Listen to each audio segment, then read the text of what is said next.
All right. Well, hey, welcome to On the Couch. Today I'm going to be talking with Claire.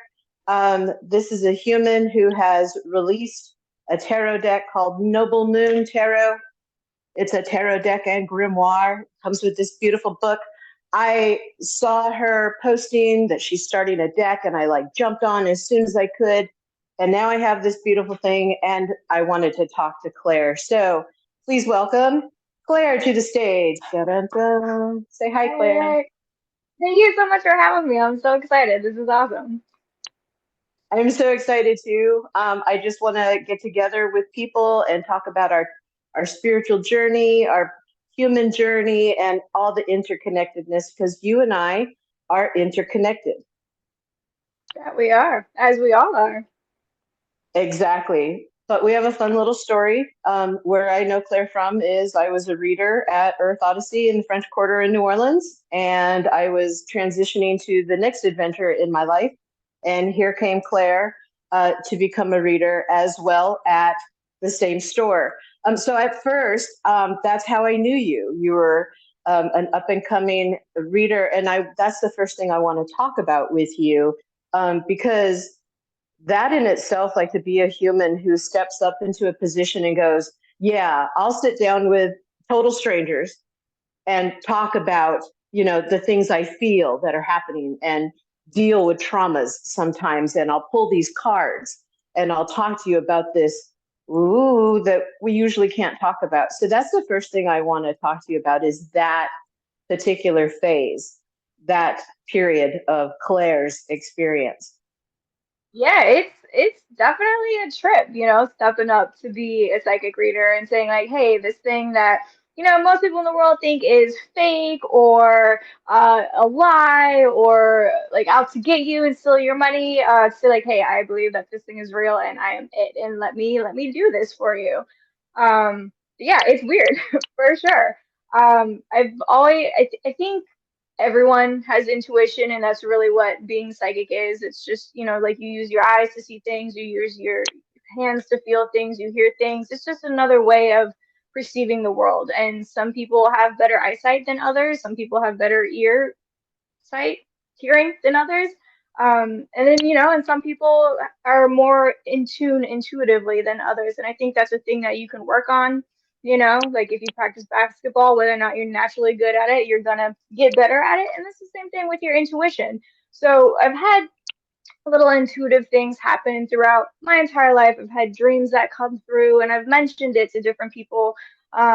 Mostly my parents saying, "Oh no, that's not good. We're gonna stay away from that." So I put that aside for a very, very, very long time, until I came to New Orleans, and you see tarot readers everywhere. They're in the shops, they're in the square, and they're not, bad people or bursting into flames. They're, you sit down and you talk, and you just talk about wisdom, and you feel like your life is better after you have that conversation. And that's something really special. That's something that I wanted to share with people also. And I bought my first tarot deck. I was terrified. I was trembling. I was shaking as I like paid for it.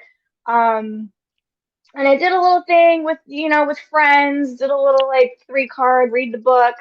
But I did not consider myself a tarot reader until a friend of mine called me and she's like, hey, I work for this party promotion company and there's this event that's happening and they need a tarot reader and the tarot reader dropped out. Can you come do this last minute? I was like, I'm not really a reader, and then she told me how much it paid and I was like, yep, I'm a tarot reader. I will. And Whatever motivates. it made me be like, okay, let's put my money where my mouth is, so to speak, and do this, and let's see if this actually happens. First person, pull out three cards.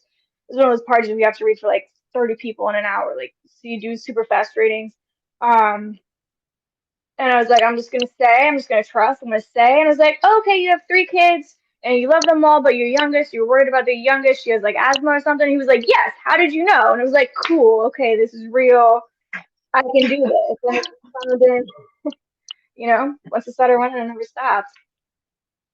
That's my favorite question that they always ask. How did you know? Because sometimes I'm sitting in the upper deck going, how did I know?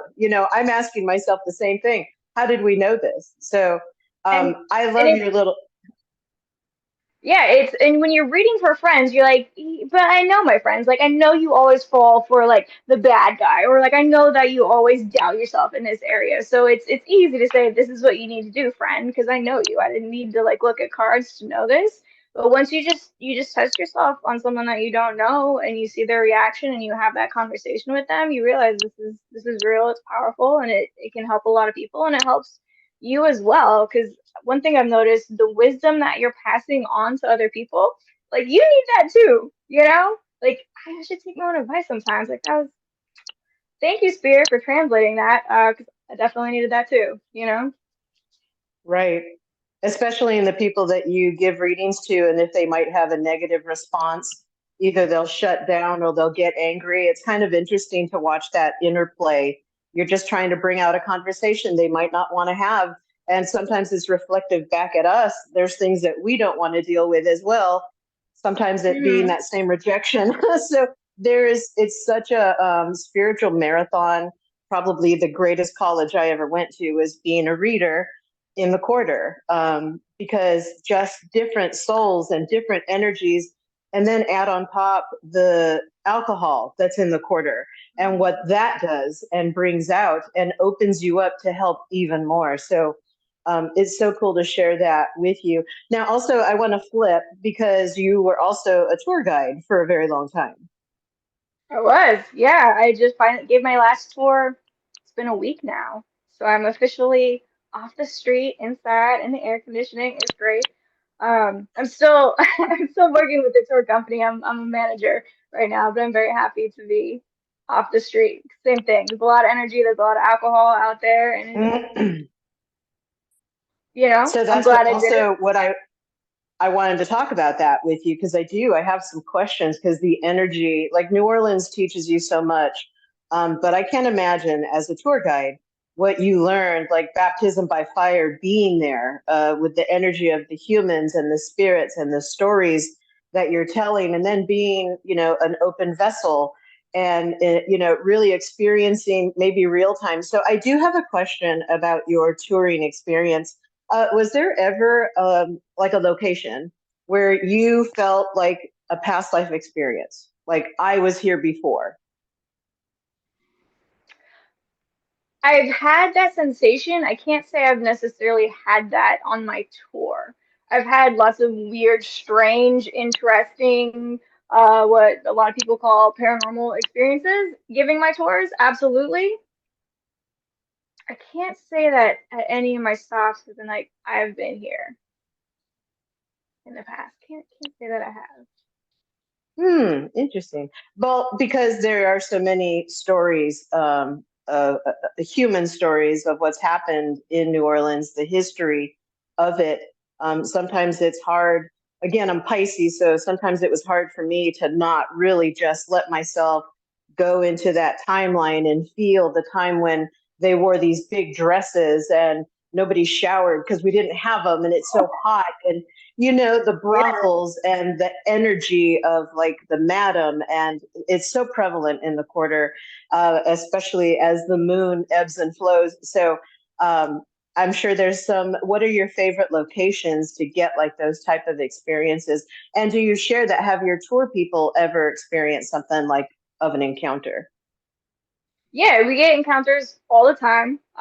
It especially if you're taking pictures, orbs happen all the time. Like actually seeing something like with your own physical eyes is rare. But I think as as a storyteller, as I am as a tour guide or as someone who reads tarot, which I think is also a form of storytelling, right? We're talking about your life story and where you are in the current chapter. You have to have empathy. You have to have empathy for the supposed good guys and the supposed bad guys and the complicated everything in between. So you have to have empathy for all the people that you're telling stories about. And you have to understand that life is complicated and history is complicated, and there are reasons why we find ourselves in these different positions. So you have to have empathy for sure. There's definitely some houses that I don't like standing in front of. There's parts of history that are really, really difficult to talk about for many different reasons, and that's it's not necessarily my favorite part of the night. But there is one story about boy who snuck up to visit a young lady while the parents were out at the opera. And the father comes back home early and finds the two, and oh no, chaos ensues.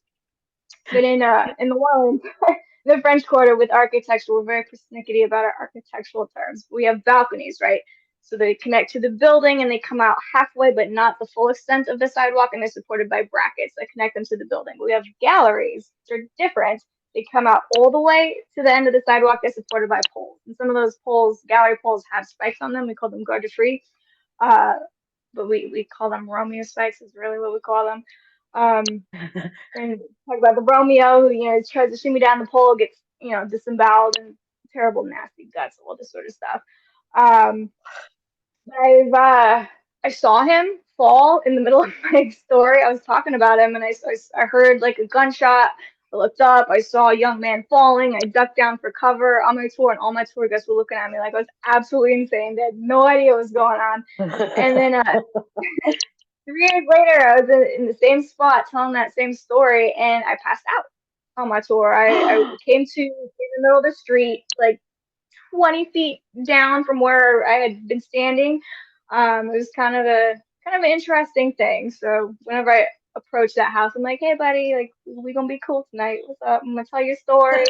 Move on. I hope you like it." You know, That is so cool. Yeah, very cool. Very good story. And I bet you could write a book about all the experiences you had just during that little phase of your life, you know? Definitely. So many weird things, crazy things, all the personalities that come through the tours. Quite a bit, yeah. And all the Pandora boxes that you opened up in the people that came on your tours. You lit something up just by telling them a story, maybe brought forth a past life experience of theirs where they could heal, that much bigger picture that you weren't just giving tours and making a check, you were like touching other souls and connecting with other storylines. That's so beautiful. For A sure, beautiful yeah. chapter, probably. I mean, you got to talk about history. You got to learn from history, especially history in the South. It's really difficult. You got to have those difficult conversations and hopefully bring about more healing and more understanding. But my favorite part of giving those tours was someone will come up to me after the tour and be like, I haven't told anyone this. It's been 20 years. I've been wanting to tell someone this. But my aunt, after she died, I had this dream, or she would always watch TV at 2 p.m. and now the TV, it always comes on at 2 p.m. to that channel. I've unplugged the TV, it still comes on. I haven't been able to tell anyone this, but like I believe, and it's just been so healing to say this to you. I love being that safe person that people can talk to, and I'm not going to think that you're crazy. And yeah, there is something out there, and there is something that happens after we die, and it's okay to talk about I love that. That's really awesome. Um, so I'm a gear switcher. Now, all of a sudden, I want to talk about you have a passion for dancing. I've been, of course, I'm on Instagram and all that stuff. There was an amazing reel that you posted. It had a bunch of ballerinas, and I can't remember the song, but it was like a heavy metal or like it wasn't the piano, violin, traditional music we see ballerina. It was like modern time music, and you made the hair on the back of my neck stand up by posting that because I come from a performance background just like you. I have a passion for performance and my body and dancing and giving, what I have in here out here and the mind game that you have to go through to get to that. So when you posted that, it brought forth like a huge chapter that I wanted to talk about with you and share your passion for dance. Where did that come from? Where did it start? Do you still do it? Like, do you still express that? So can we talk about that that. passion? We can. Well, I'll do my best. Yeah, that's a little bit of a rough one. So I remember being 2 years old, living on a tiny little flower farm in rural California where I grew up. My parents were not hippies. I have no idea why we had a flower farm, like the furthest thing from hippies. But we had this flower farm, and TV was a rarity. My parents were very, very strict, very Christian, very conservative. But for whatever reason, the TV was on, and it must have been like the local community college channel, and there were ballet dancers on it. And I said, "This is what I will do with my life." And I knew it without a doubt, 100%. I told my mom, and she said, "Oh, ballet," and I was like, "I don't know what that word ballet is. I've never heard it before, but if that's what that is, then like yes, without a doubt." And I was like, okay, like ballet lessons. That's the things that little girls do. Do you want to do that? And I was like, yes, let's go right now. Like right now. We had to wait. She went to the local ballet studio and talked about enrolling me. And I had to wait until I was 3. They didn't take anyone younger than 3. So when you're 2, you have to wait till you're 3. This is like half of your lifetime. So I was so patient. I was so patient. I turned 3 and I was like, I'm 3. It's time to do the ballet. And she's like, nah, you gotta wait till the semester starts. And, oh man, I was devastated. I waited till I was 3 and the semester started. And I danced my entire life as long as I could. I danced throughout high school. That was the piece that you saw was Serenade for String by George Balanchine that I performed with some girls that I love very, very dearly back in high school at a San Elijo Dance Academy. And after high school, I went to New York City. I danced at the Joffrey briefly. I did a performance with the Beijing Opera Ballet during their American tour. I did a brief performance with Royal Ballet of London during their American tour. And I got injured, as most ballet dancers do, and had to retire kind of like that, and had no idea what I was going to do with the rest of my life. But I knew that it was coming, my retirement, and I wanted to dance a little bit more. So I started my own company. It was called New Bridges Ballet, and we danced in non-traditional ballet spaces with non-dance artists. So we danced with a painter in the background, and we danced with poetry. And one of my favorite performances was with a heavy metal band, and I became known as the metal ballerina, and it became a whole thing. And I had black fishnets and my leather jacket with the spikes and my hair all crazy, but I'd have my point shoes, and we danced in some, heavy metal bars around New York City. It was great. And that was my first love for sure. I miss it every day still. Can't can't do it anymore. If I could, I would for sure. But after that ended, I really had no idea what I was gonna do with the rest of my life. And on a whim, I bought a one-way plane ticket to New Orleans and showed up the next day. Saw psychic readers. I saw people, working with crystals and witchcraft and magic and these different things. And I've gone through a lot of physical healing and also emotional and spiritual healing just by exploring that side of me. But I don't think if I hadn't been a dancer, I wouldn't have ended up in New Orleans and on this journey. Mm. But And yeah, I ballet. totally love, I can see this like parallel as you're telling this story of, you're in ballet, which, okay, so ballet itself is very set. It's like, it reminds me of the Rider Waite tarot deck. The Rider Waite tarot Mm, deck always pushed me off. I bought yeah. that deck was my very first deck, and it sat on a shelf for 5 months because I was like, no, I will not listen to your rules. No, I will not memorize the exact, and I had this resistance to it, and I feel the same way about the Rider Waite as I did about ballet. It was so structured, and you can't be heavy. You can't be different. Mhm.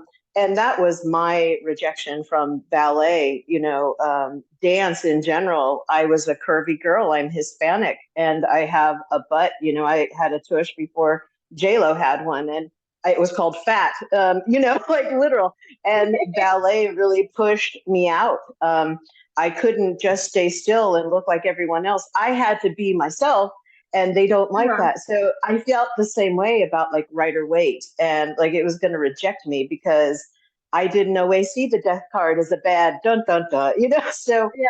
what you've done with your tarot deck is, I feel like what you did with ballet, you took it and you made it in your own spice and flavor. And so it'll appeal to everybody and include everybody. Same thing that you've done with this tarot deck. You took something that was so structured and scary and intimidating, and you've made it so relatable, which is where we are right now in space and time for the humans that are going through their own awakening processes, their own revelations. 2020 kicked off all of us into the hermit journey, and now we're all like showing our life and expressing what we've learned in those lessons. So that thing with dance, that's, I just applaud you again. I'm in awe. You just expressed all your experience, like, Lama, and then I went to Joffrey, and I'm sitting here with my mouth on the floor going, what? Like, that was your life? Holy shit. That was my life once upon a time. Yeah, and so I got my little ballerina right here, the world The dancer. I had world to, card. pay a little homage to So the journey that brought me here. But yeah, So there same. are no, look, hold on, Clara.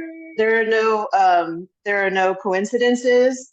You have an extra card in your deck that I use as Yeah. a bookkeeper, and that's the card that I pulled right before, or the page I opened up. So there's the synchronicity right there with that. So tell me about that card and that feeling of the world card. I mean, the world card, you see a dancer in a lot of the interpretations of the world card, and I knew that I wanted to have a ballet dancer in there just because that's something that is so near and dear to my heart. There's so much beauty in it. There's a lot of also obviously problems with that art form. But I just wanted to celebrate the beauty in that card, and like the freest and most joyful that I've ever felt was when I was dancing. Actually, that ballet serenade that you saw online. My friend Olivia posted that actually, so thank you, Olivia, for posting that for all of us. Um, Love it. and I think that's the world card. You start with the fool step, taking that first step on a new journey or learning your first ballet step or whatever it might be. But once you've gone through the journey and you've learned the steps and you've learned the technique and you've learned the way that this is the world works, then you can kind of let all the rules go and move through the world that doing the way that you want to, because you've built up that experience and that's your foundation. It's going to be there for you. You get to jump off the cliff and do the things, so to speak. So that's kind of the feeling of the world card for me, is that freedom to move the way that you want to move and be the way that you want to be. And maybe that's travel around the world and be where in the world that you want to be. But that sense of freedom, like you did the work, you had the experiences. Now go do it again. It's very interesting to talk about freedom too, because it's so forefront right now, to everybody. And what does it mean? And how do you work through your discomfort with other people's freedom? Like, I call these people the grippers, the ones that are really upset about change. I understand their fear. I understand that, because that let go, that fool had to let go of that grip to actually fuck all and like get off that cliff, whether it was going to, kersplat or fly. And so it's such an interesting time to be alive right now and start talking about what freedom really means. And again, I want to circle back and talk about 2020, because in your book, that's one of the things I highlighted is during the COVID shutdown is when you initiated the start. Well, I'm sure you thought about it before, but it seemed to be the gasoline on your go. So, do you want to talk a little bit about what 2020, the Pluto Saturn conjunction in Capricorn in January? We all knew something was going to happen, but then they called it COVID. So that started, I feel, from my reality, it's like the hermit journey. Mama put us all in our rooms. We were all wandering off by ourselves. So Mama put us all in our room and said, "Go to your room and figure your stuff out." So that's what the Yeah, humans there's got to do. a lot of figuring. Yeah, so as reading at Earth Odyssey, and especially as also someone who's not a fan of Rider Waite and just all those like blonde men running around ruling the world, I wanted to see myself in the cards. I wanted my clients to see themselves in the cards. I want them to look at them and be like, "That is me," or "I'm going to be that person." I wanted to inspire that in people, and I have a lot of beautiful decks that I like to use, but it was never like the deck that I wanted to use. And as someone who went and made their own ballet company and then, you know, wrote a play and then performed it, I'm like, if it doesn't exist, then I make it exist because I want it to exist. And so that's just kind of been my attitude. Like, don't wait for permission. Don't wait for someone to pay you to do it. Just make it happen. Um, so I knew I wanted to do digital collage, and I used my COVID check to buy a refurbished, used iPad and a Apple Pencil, so I could do it. That was what it dedicated it to. And then, of course, you know, we all lost our jobs, so we had a whole lot of time to just sit and work and study and learn and really think about like how do I really feel about these cards? Not in like this moment, 'cause I'm reading for this person on this day under this astrological sign, but like in a more overarching kind of a way. And then,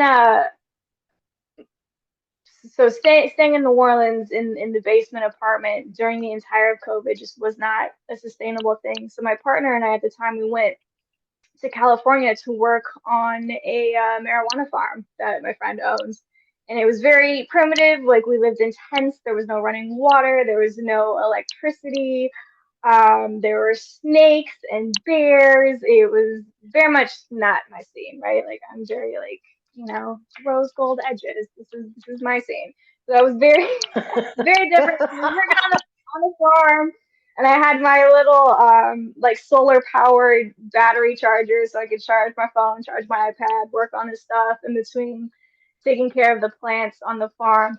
And then the wildfires came through and burnt the farm and the entire mountain down. And so I went from living on in a tent on a farm to in the back of my car in parking lots. And Mm. it was there was a lot more to that I'm not quite ready to share at this point. Maybe one day.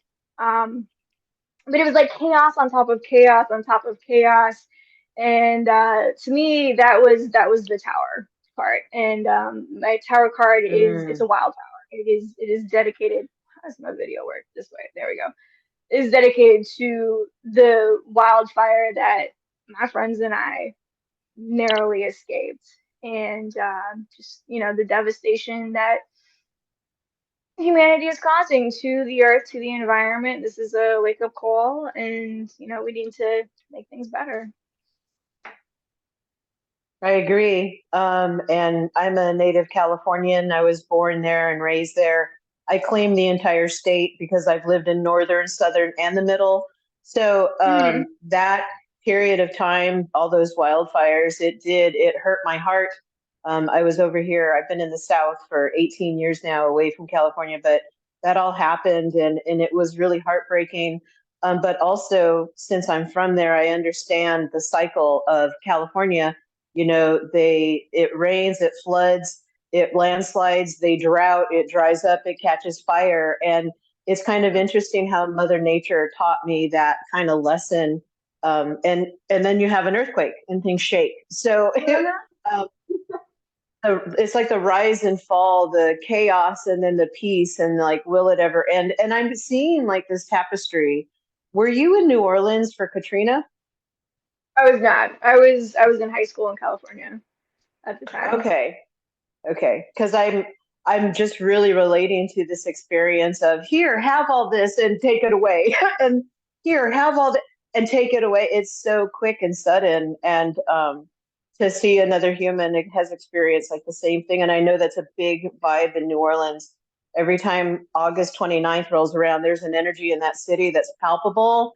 There's Mhm. stories that just you can feel them, and it's that story of like loss and that cycle that Mother Earth teaches us of growth and birth and learning and attachment. And then all of a sudden, because that's the way it happens, you know, it's just that's the way she operates. So Yep. very interesting to see your tides and the stories that have brought you up to this point. And I'm so happy you show that tower card.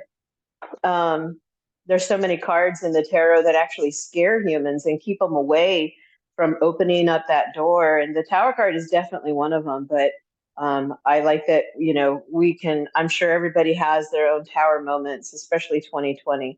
Also, the other tie around, the release of your deck, are you finished? When they reversed Roe v. Wade. I don't laugh because they did that. I laugh because I can't believe that shit happened in my lifetime. I'm still recovering. But that's Yeah, when your deck. that was the day that I finished the final card, and I was like, this is done. And then they made the announcement. I was like, oh, great, okay. Um, this is, I mean, I think this is why we need femme-ish decks. I think this is why we need tarot and just wisdom forms in the first place, is that it's a complicated thing. Like I think we try to oversimplify it as either like you're this or you're this, and we do that with a whole lot of things. But really everything is complicated because life is complicated. Humans are complicated, and I think we need to take some time and sit down and just discuss things and share wisdom with each other and really get to the root of the things. Let our egos go and talk and do that difficult work. And tarot has definitely helped me do that in my life. It's helped me do it with the clients that come and sit down on my table. And I think, that's why we need that. And that's why I want to see, people who are the most affected by that ruling show up in the cards. I don't need to see white man number one and white man number two and white man number three talking about these issues. I want to see, these people talking about these issues. And that's where I'm going to go and talk about my feelings about your deck, because there's quite a few cards. Well, all of them they hit in different ways. You have a lot of indigenous, Native American, especially female, and that's where I come from. That's a lot of this lifetime for me, is that female lifetime, that the ancestors, my grandma, being this small but this mighty, and the native connection to Mother Earth and ritual and natural healing, and then the colonialization and the turn that off. I mean, I'm a Hispanic who doesn't speak Spanish. Why? Well, because I wasn't encouraged to. I was encouraged to be blonde and Americanized, and so speak the language and eat the hot dog and all that stuff, you know. And I part of my story is to reject my own ancestrals, but moving to New Orleans and opening up brought out those stories, and to see it portrayed in your deck in such a loving and respectful and honorful way, it does. It brings up a lot. It because our ancestors, didn't get to talk about the shit you and I get to talk about. We get to talk about a trauma. We get to talk about how screwed up our grandpa was, or how messed up Uncle so and so was, and how messed up this thing was. And they didn't. And so we're living in this time where our souls came here to heal that, to speak it out loud, and to offer a safe space for other people to express where their ancestors came from and them. And it's one of the things I want to honor you about your deck and let you know, message received, like you did that. Thank you. Thank you. I wanted to make a deck that if you didn't see yourself in Rider Waite, you saw yourself here. And I thought a lot about like me in my body in my experience. Do I get to bring representation to people who don't look like me? What is an authentic honoring of different practices? But we all live in the same world together, and we all are interconnected. And our practices, are they truly that different? Are we just using different languages to describe the same concept? But I wanted to do it with honor and respect, and that was something that I was very nervous about because I think a lot of people do things with honor and respect, and someone just sees, a buzzword and starts throwing insults, and I was nervous about that. So thank you so much for sharing that with me. And I feel that too. I'm Italian. My grandfather came here and was like, we are American. We will only speak English. He fought against Italy in World War II. He's like, we are American. But I wanted to honor that side of my family. And the name of this deck, Noble Moon Tarot, is named after my great grandma. Her first name was Noble, and this is her when she was 12 years old. So this was that's why all the pictures are old, because I wanted to honor the ancestors, because we are who we are because we're standing on their shoulders, for better or for worse. Like that's why we're here. And so my story is because of their stories, and I wanted their stories to be incorporated into our modern day story with the tarot. And you know working with tarot is not something that I get to talk with my family about, but it's been cool being able to talk to with the ancestors about. And the ancestors that go like way back, right? The ones who like, I don't know what your name is. I'm naming you Melissa, but I don't know what your name is.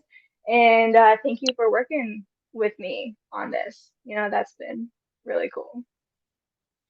Yeah, and I still get that. I didn't have a physical relationship with the grandparents, but the spiritual soul connection relationship I have with my grandparents, like they're here right now, sitting around me, like celebrating that I'm doing this. And the fact that I can say that to you and you understand, like that kind of permission to acknowledge our ancestors, not just as a picture on our wall or a memory of an old story, but actual and involvement and participation with their soul and getting to really Mhm. know that their character that they played here is not separate, but different from their authentic nature. And again, I feel like our journeys here on earth, this phase has been to acknowledge that and their pain and their success and their failures and their through things that they didn't get to talk about. Again, it's silence is so terrible. Like to silence something, and as a parent, I was guilty of shh, don't make noise, be quiet, and it's like it's so harsh to tell something to be quiet or keep it down. And I think a lot of people are afraid because the noise is getting louder, the ringing, the consciousness is rising, and it again, I take it as so exciting, and just to be able to talk to you and like know that you understand and get me. Can we talk about grandma for a minute though? Yeah, absolutely. Was she a mystic? Not that I know of. Great Grandma Noble, she died when she was 99, so that was kind of cool. She got divorced back when you did not get divorced. I don't know the details of that, what happened, why. But she got kicked out of the church for getting divorced and kind of never went back. So I don't know what her spiritual life was. I was pretty young when she died, but we had a cool connection. But as far as all of the family members who I did get to have that relationship with or do currently have that relationship with, my family is very, very, very spiritual in a very, very specific Christian kind of a way, which I think is beautiful. There's so much space in my spiritual practice for that. Unfortunately, isn't exactly mutual yet. I'm praying that one day we will get to have that conversation and Speak it into realize that we existence. are talking all about the same things. And Mom, if you're watching this, which I really hope you never are, but if you are, I love you so much, and like I believe in you, and thank you for sharing spirituality with me. And I want you to know that I love God, I love spirit, I love this world, and I'm really doing my best to follow what God, what Spirit says. And I promise you, this is not devil worship. I mean, because that's a chapter that we each have to face, and we say, I see things, I feel things. My very first interview on the radio, the person who called up said that I was the devil and I'm talking to the devil, and I've really had that conversation with myself. It's part of the reason why I kept myself in the closet for so long. And it's kind of interesting. I have a mom connection too. When I started opening up and talking about it, she was very uncomfortable. But when I talked with her soul, not with her human form, with her soul tells me your mom is like master of the universe, like witchy. And she just chose this lifetime not to utilize it, not to address it, and it's scaring her to death that it's coming through me. And to pull, like literally pull out the guts of the mother that we came from and expose some things and heal some stuff so we can be free. I love, your connection to your grandma and your mother and all that energy that you talk about. Because when I feel into your great grandma, again, I feel like she's like my grandma. She's like that big, but that big. Exactly. Yeah. Just a powerhouse. And I don't even go down the story of, if they could have, if they should have. They had exactly the experience that their soul signed up to do, whether whatever storyline, but to bring honor to all that is such a cool legacy that you're doing. Um, was there a certain card that kept following you around that you like? Do you pull for yourself? Sometimes, yeah. Um, You pulling cards when you were creating your deck? no, not, I wasn't pulling cards specifically for inspiration on the deck. I was looking at lots and lots of decks, was reading all the books that I could get my hands on. So there was a lot of referencing and working. There was a lot of meditation. There was some dream work. Um, but as far as like the card, Two of Swords is kind of like my card, which I know is kind of weird to be like, oh yeah, swords, like that's my suit, that's my card.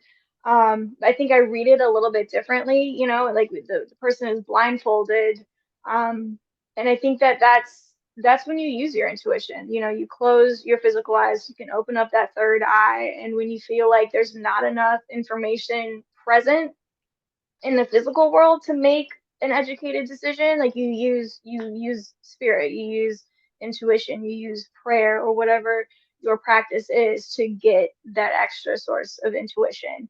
And this is my little Easter egg card. That's me in the picture. I um love it. So this I was love it. a woman here in New Orleans. She has this old Civil War era camera, and this was taken on a metal plate with the old technology, which is why it looks old and it blends in with all the others. This was the poster for the play that I wrote, Interludes, a New Orleans play as well. So just kind of I love snuck it. it in there. I figured, I'm blindfolded, take my eyes out. No, no, no. Unless you know, and now you know. But that's my part. When you feel like you don't have all the tools, like just stop using the tools that you have access to and start using, open the third eye and see what you can see there. Hmm. And it's such a trusting energy, that Two of Swords, and that monkey chatter that pops in as soon as you agree to trust yourself, and the mind goes, this, that detail, and all that stuff. Very interesting, that Two of Swords. And how she's a precursor to the High Priestess. Do you want to talk about that? How they go Yeah, let's together? talk about that. Of Talk course. about it. Because High Priestess is like the traditional, like the intuition, right? This is like the feminine knowing, the feminine knowledge. This is how we felt and understood things, even before there was writing, right? Because writing is kind of like it's very linear, so it's very masculine, but there are ways of like feeling and knowing that go beyond the writing. Of course, writing is part of it. She's got her scroll or she's got her little secret manuscript right there, but there's more to it than that. It's both sides of the coin, you know, more holistic, I think. Mm-hmm. And she's so powerful, that goddess energy. And I always like to command the story that there's not just a god, the old man with the pedestal on a cloud. Like there's also a goddess, the female energy. And when it comes to the High Priestess and the Hierophant, I always say they're the most badass couple, because all the other masculine and feminine are right next to each other. The Emperor, Empress, the kings and the queens. And the Hierophant and the High Priestess are so badass that they're separated by three numbers. They're 2 and 5. They're just like, they know that they have not only like this own master balance of energy and options in them, that there is another that can balance with them in that, like, in that way. And it's such a journey that Two of Swords takes you. The beginning, when I first saw that, I always likened her to a ninja. I remember pulling a Two of Ooh, Swords and being yeah. like, and thinking, like, I wouldn't fuck with her. Like, she looks like she's going to mess me up. If I'm sneaking on her, she knows I'm there. So that's how, one of the things that the Two of Swords has taught me, that. And now, the Two of Swords for me is, I can do this with my eyes closed. I can do this Ooh, sitting here on yeah. this bench. I can do this, and it's such a cool, empowering, and again, a reminder of your whole connection to everything. So I love that you pulled that Two of Swords as well. And that Yeah. could be your card. Can I ask a stupid question? Like, what's your sign? Yeah, Like, yeah, what's your sign? I'm a Sagittarius with a Sagittarius rising and a Scorpio moon. You're a Sagittarius with a Sagittarius rising and a who moon, Scorpio. of course. And that's the last one she pulls out. I'm a Scorpio. Yeah, because that's what Scorpio. So much fire. I love Sagittarius. Oh my God. The Archer. I love the arrow thing, the whole November, December time frame, weather wise and energy wise, Sagittarius. One of my daughters is a Sagittarius, and I've really grown to love Sagittarius energy and that explosive, I want this, but the trust that if it's for you, the universe will boomerang it right back into your reality, and then to go For along that sure. path. So it makes a lot of sense. Astrology, like how much do you partake in it? I love astrology. I wish I was better at it. It's one of the things that I work on. I feel like tarot, it leaves so much space for intuition. Like there are all these symbols that are built into the cards, right? And this is supposed to mean this, and this has meant this for hundreds of years. But with this deck, I tried to put in little like I don't know what this means now, but this is gonna mean something to somebody at some point. I'm gonna put these little like breadcrumbs in. I like that intuitiveness. I feel like astrology is a lot more like math. Like I was like the English person in school. I was not the math person in school. Um, but I love it. I think it's fascinating. I want to understand it more. I know that I do not like wintertime. I got the seasonal affective whatever. So I'm for a while I moved my birthday to July. I was like, I'm a summer Sagittarius. I celebrate in July. I have pool parties. There's no Christmas music. There's no Christmas trees. No one is going to give me a sweater. It was great. I should go back to that actually. It was fun. But Yeah. I'm happy in the Sagittarius for sure. That's really funny. What I love is how everybody can tell you, I'm a this sun, I'm a that moon, and I'm a this rising. And everyone is starting to know their coordinates. But yeah, that rejection of learning astrology, I again, like the Rider Waite, all the symbols. I was like telling the universe, what are these symbols? Conjunctions, trines, sextiles. I'd never liked Mhm. math, so it held me back for a little bit. But once you open it up and like really connect in there and trust yourself, astrology will tell you who you are according to you. So it's a fun little chapter. I'm so glad everyone's getting into it. And Me there too. are traits. Yeah, there's so many traits that are real time, that you can use, not to judge people, but to like use your own discernment and how to engage and communicate with people. So, Absolutely. Yeah. Yeah. And we've been talking a lot about intuition, and I think using the intuitive way of looking at the cards and like, oh, this symbol means this in this moment, but tomorrow when I'm reading for someone else, it's going to mean something totally different. I think that's very important. And I think the book definitions are also very important. And it just like people work in different ways. Like Charlie, my husband, who also read at Earth Odyssey, he is the most phenomenal book style reader I have ever met. He can pull one card and tell you what is going to happen on what date to a T. He's the most amazing reader I've ever read or I've ever met because he knows these things to a T. He just understands it so perfectly. I can't do that. He looks at me and he doesn't understand how I can read either. We're both in awe of each other because we do it in such different ways, which I think is something that is also really cool. Like we're talking about the high priestess and the hierophant, like two sides of the same coin. It's awesome to use all of the knowledge, and we're all going to be better at one part than the other, and that's awesome. And it's also awesome to wrestle with the things that you don't understand as well, and to try to, you know, get those mysteries as well. They're mysteries. We're never gonna understand all of them, but it's fun to play with mystery and learn. right. Congratulations on letting your human accept someone like Charlie in your life.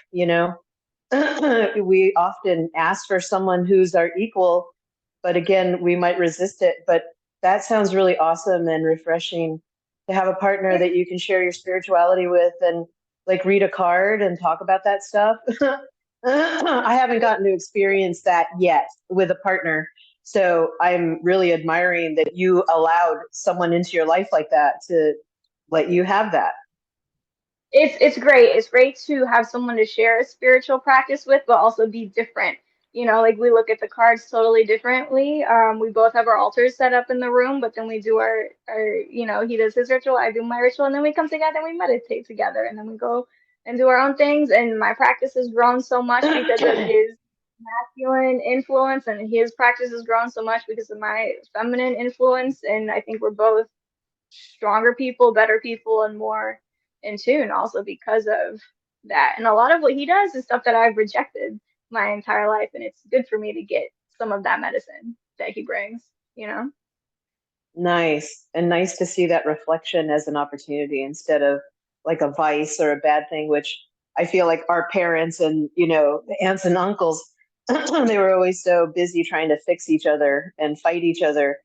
And it's beautiful to see, a couple actually, respect the other's individuality. And that's where we are right now as a collective. It's so beautiful to see true Aquarian nature come out of the like attracts like, and all that possibility from that. So I admire, your relationship, all the relationships that are going on right now. And I look forward to inviting my own, as my throat chakra says. Say it, Michelle. Invoke it. Yes, yes, please. Um, what else did I want to talk to her about? Like I said, I told her pre-recording that I put silly little questions on a paper. But was there anything else that you want to bring to the stage, bring to the chill spot here to talk about? Ah, man, I just want to say, like, if this, if tarot or, anything spiritual is on your heart, like, please go explore it, learn, find out, do things, be brave, and it's a beautiful journey. If you want to make a deck, do it. It takes a lot of work and it's terrifying, but you can do it. Do it. Just go and do it. I mean, just daily, the practice and the focus you must have had to go past all the voices in your head because we think people who make tarot decks are so special, and they are, but we put it on a pedestal of you can't do that. And your fiery energy is so palpable, and I love it that your human has just embraced the screw it, I'm going to do it anyway, And I think you offer a lot of that grace in your deck with other people who are going to read these cards, that they don't have to like succumb to what the mind is telling them. They can follow an actual authentic desire and have their own experience here. And that is really, you're an agent of freedom in doing that. So again, props to you on getting Yeah, to this space.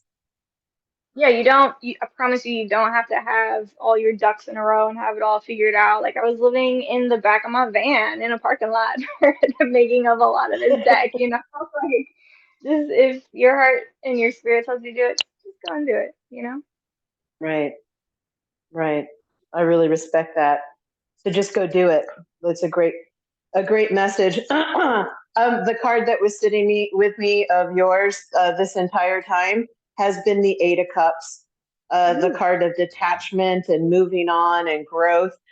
For me personally, this is something that I preach and have really, I kind of delay on practicing because it is hard, that feeling of needing to detach and move on and let go of stories and traumas and victimhoods and everything, and like wear this thing that this gentleman has, like their pride and the just a human on here. I can feel the pride and the ancestral like momentum behind them, and moving on and growing, and just us being able to talk about where we each came from, not knowing too much about each other. I'm so glad to know more about you and hey, hear like you're right. It's so cool just to like really know more about you and hear your story. So again, I thank you for sitting down with me and talking about this deck. I encourage all of you to go look her up for this Noble Moon Tarot deck and Grimoire. You can find you where? Where do we find you? Find me on Etsy. Yeah, you can type in Noble Moon Tarot, it'll pop up. I'm on Instagram, and my handle is. Oh yeah, clairvoyant spirit. So clever, right? But it's spelled like my name, Laire, voyant spirit. Um, Exo And that's Claire art. branding. That is branding. Yes, I And remember that's thinking like branding. Woo. looking at everybody's Instagram names, like, man, like everyone's got all these clever names. Like my friend Drew, who is a tarot reader, his handle at the time was like Druguru, like the Rougarou, the Cajun werewolf. It's like that's so clever. I was like, wait, me too. That's so cool. Um, yeah. So yes, find her on Etsy and on Instagram, and check out this deck. It's beautiful. Again, thank you so much for joining me on this, and I look forward to seeing more from you and what you're going to do next and create, and what you're going to heal. So I love that. Right on. Well, thank you so much for having me. This has been an honor, but also just awesome and so fun to connect with you on like a coworker and a friendship and a spiritual level. This has been so awesome. Thank you for supporting other healers and artists, especially other female healers and artists. This has been so awesome. Thank you. Right on. Well, I hope you guys enjoyed our little session of On the Couch with Claire today. Look forward to the next time I get to talk to the next human who sits down with me to have a little chill spot time. You guys all have a great day. Blessings to everybody. Hang in there, do your best, and just remember, be authentically you in every moment that you possibly can. This experience on this planet is like that short, so make it big, and try to trust yourself. So peace out, you guys. Take care.